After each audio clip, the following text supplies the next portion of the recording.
The EU started with 17 people whom all shared the same ideas, even though they were from different places, which helped the EU become more diverse, which could help with seeing the bigger picture than a small proportion of the issue. They saw things as to be peaceful, successful financially, and united as one Europe.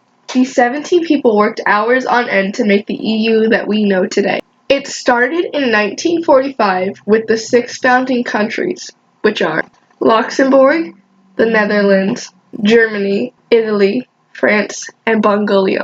In 1957, the European Economic Community, or just the EEC, is known as the Common Market. On January 1st, 1973, Denmark, Ireland, and the UK joined. In 1981, Greece joins and is the 10th member of the EU.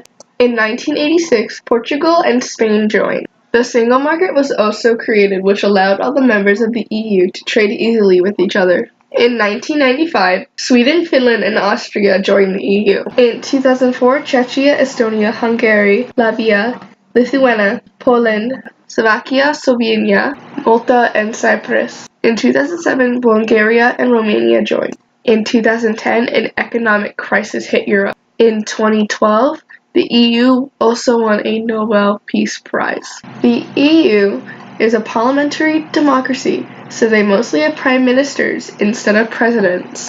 It is law and court divided into primary and secondary, and they also have treaties which are the ground rules and are agreements made by the EU countries. The EU isn't run by just one person. It is actually ran by many people, and a term lasts 5 years for each.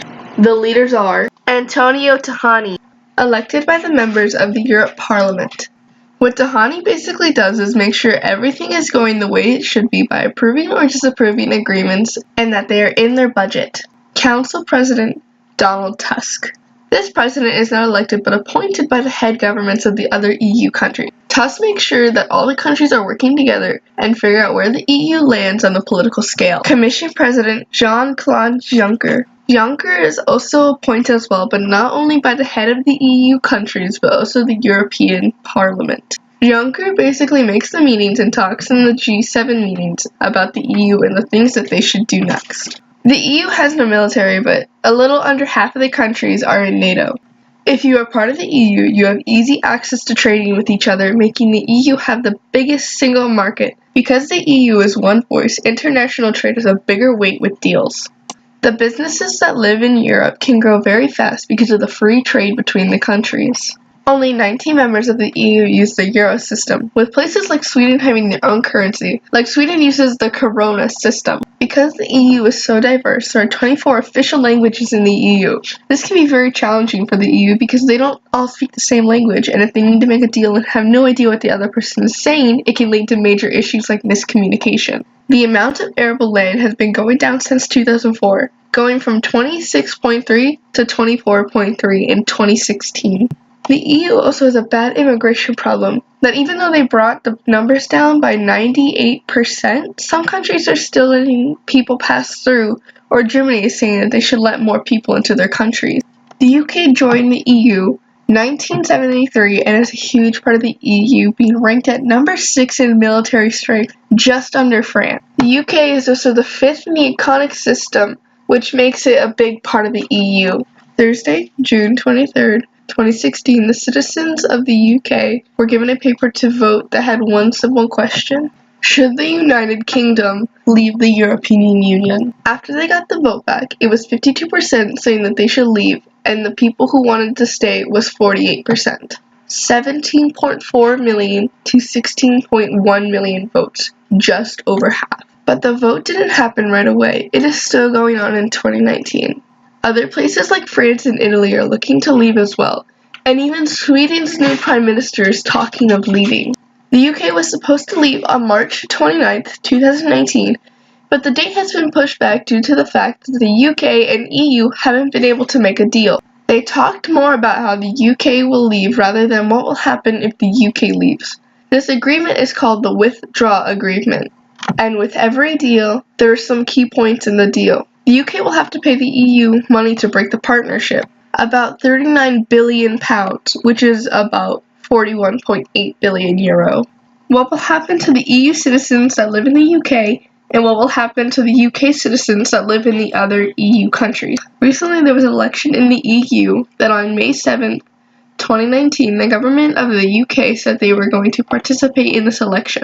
But the problem is that the UK didn't get the UC1 form, which is what they used to vote, in time, and when the citizens did vote, their votes were not counted by their local authority, which is letting the Dutch take their vote.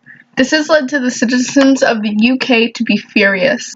The citizens want their voice to be heard by their vote, and they were hoping that the Brexit deal would be approved by them. In the past, if you were part of the EU countries and lived in a different country, your vote from your homeland would not be withdrawn. But this year, you are not allowed to vote in your homeland if you were in the UK. People were saying that it was unclear to the public about the issue and was put under the Read More link in the website. The 3 Million is a group that deals with the UK citizens, and that day hundreds of people directly call the 3 Million group. Also, if the UK leaves the EU, their economic system might fall because of how high the UK's economy is. There is a way to fix what is going on, but it could not be so simple. They should finish the withdrawal agreement, lower the money that the UK has to pay so that they can leave as fast as possible. Any citizens born in an EU country and live in the UK should become a citizen of the UK and their homeland, and this applies to UK citizens that live in an EU country.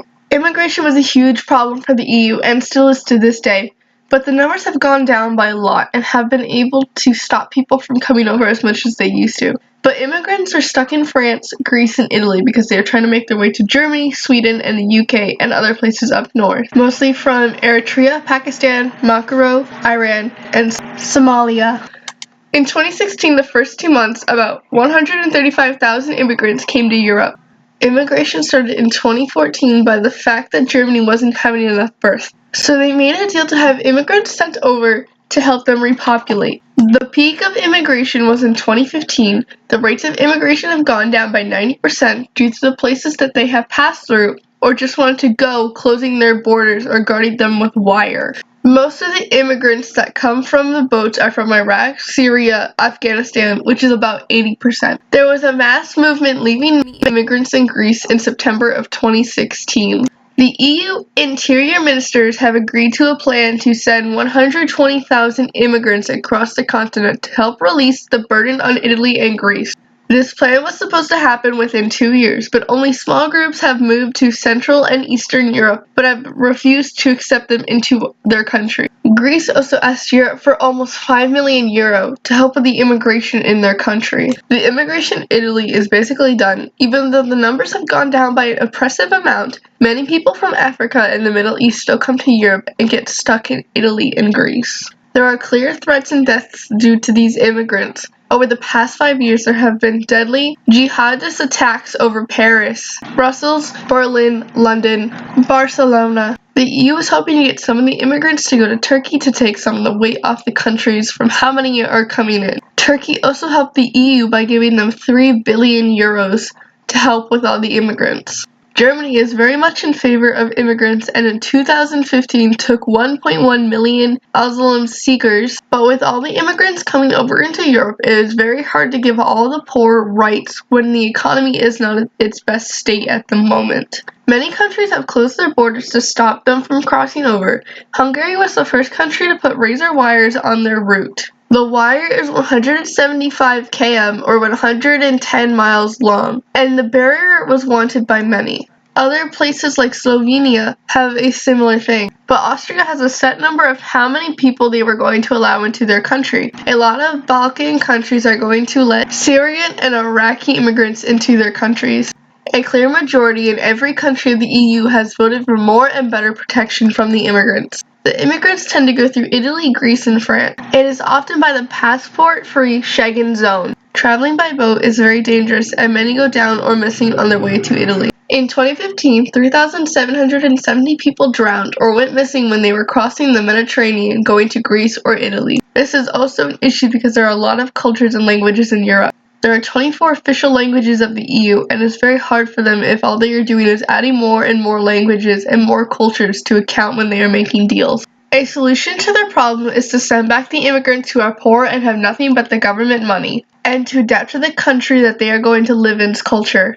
They should also be able to speak that country's languages and not have everyone else learn their languages.